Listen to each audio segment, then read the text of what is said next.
তো আজকেও দেখো আমি রান্নাঘর থেকে ভিডিওটা স্টার্ট করছি। আর সকাল সকাল উঠে আমি রান্নাঘরে চলে এসেছি। আর সবাই মিলে আমরা বাসি কাজকর্মগুলো সব সেরে নিয়েছি। আর মুড়ি দিয়ে খাওয়ার জন্য এখানে আমি আলুটা ভেজে নিচ্ছি। আর তো বন্ধুরা, সকলকে জানাই শুভ সকাল। তো আরও একটা নতুন ভিডিওতে তোমাদের অনেক অনেক স্বাগত। আর এখন দেখো আমার আলু ভাজা কমপ্লিট হয়ে গেছে, তার জন্য একটু আমি রান্নাঘরটা একটু ঝাড় দিয়ে নিচ্ছি। মায়েদের এই রান্নাঘরটা যতক্ষণ না প্লাস্টার করা হচ্ছে, মেঝেটা যতক্ষণ না প্লাস্টার করা হচ্ছে, ততক্ষণ প্রচণ্ড ধুলো হয়েই থাকে।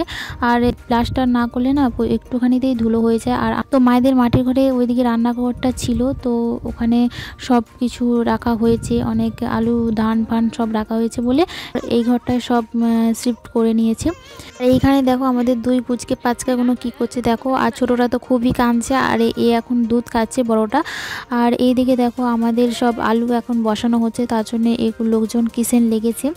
আর এই দেখো আমাদের গাছের এক কাঁদি কলা দেখো কত সুন্দর পেকে গেছে। এই কলাটা আমাদের 3 দিন আগে কাটা হয়েছিল গাছ থেকে, 3-4 দিন রাখা হয়েছিল, এই বস্তায় রাখা হয়েছিল। আর দেখো কি সুন্দর পেকে গেছে। বাচ্চা থেকে আমরা কলাটাকে কেটেছিলাম, কেননা না কাটলেও পুরো লোকে চুরি করে নিয়ে চলে যাবে, তার জন্য কেটে নিয়ে এসে বস্তায় ভরে রেখে দিয়েছিল। আর কিছু সিরিস গাছের পাতাগুলো ঢুকিয়ে রেখেছিল কলা কাঁদি ভেতরে।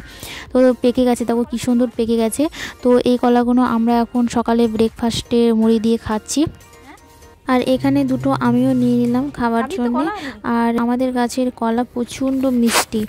আমার বোন সকালে ম্যাগি বানিয়েছিল, তো আমার জন্য একটু রেগেছিল ম্যাগিটা, আর আমি সকালে খাইওনি। আমার বোন খেয়ে নিয়েছে, আমি সকালে খাইনি। আমি একটু ম্যাগিটাকে রেখে দিয়েছিলাম, তো ম্যাগিটা নিয়ে যাওয়ার জন্য এই দেখো ঘরে আমি আসলাম। আর এই দেখো এখানে আমি ম্যাগি রেখে দিয়েছি একটু। আর এই ম্যাগিটা একটু মাকে দেবো, আর আমি অল্প করে আমি খাবো। তো এখানে আমি মুড়ি আর আলু ভাজা অল্প করে নিয়ে নিয়েছি। আর ম্যাগি, এই দেখো এখানে আমি ম্যাগি খেয়ে নিচ্ছি, মাকে অল্প দিয়েছি। এখানে আমরা 3 বোন মিলে বসে পড়েছি খাওয়ার জন্য। সকাল সকাল ব্রেকফাস্টে সবাইকে দিয়ে দিয়েছি, আর আমরাও এখানে বসে পড়েছি খেতে। আর ম্যাগিটা আমি খেয়ে নিচ্ছি। আর আমার বোন তখন সকালে ম্যাগি খেয়েছে, তবু আমাকে চাইছে, বলছে দে একটু ম্যাগি। তো আমার বোনকেও একটু আমি দিয়ে দিলাম। তো চলো বন্ধুরা, একটু খাওয়া যাক আগে।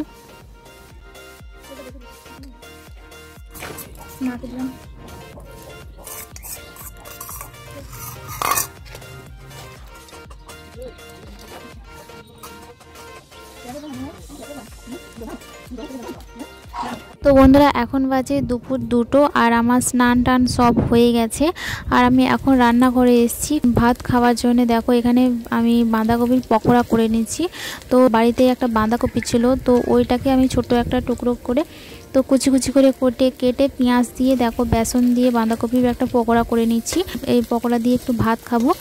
আর এইখানে দেখো আমার মারা আলু কাটতে বসে পড়েছে এখনও। তো এখনও কিচেন আমাদের লোক আছে, তো আলু কাটছে। আর ওইদিকে আমাদের ট্র্যাক্টরের ড্রাইভারটা ভাত খাচ্ছে ওখানে।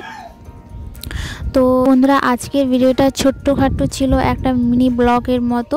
তো ভিডিও ভালো লাগলে লাইক শেয়ার করে দিও, কমেন্টে জানিও ভিডিওটা কেমন হয়েছে। আর আমার চ্যানেলে যদি নতুন বন্ধু হয়ে থাকো, চ্যানেলটা সাবস্ক্রাইব করে দিও।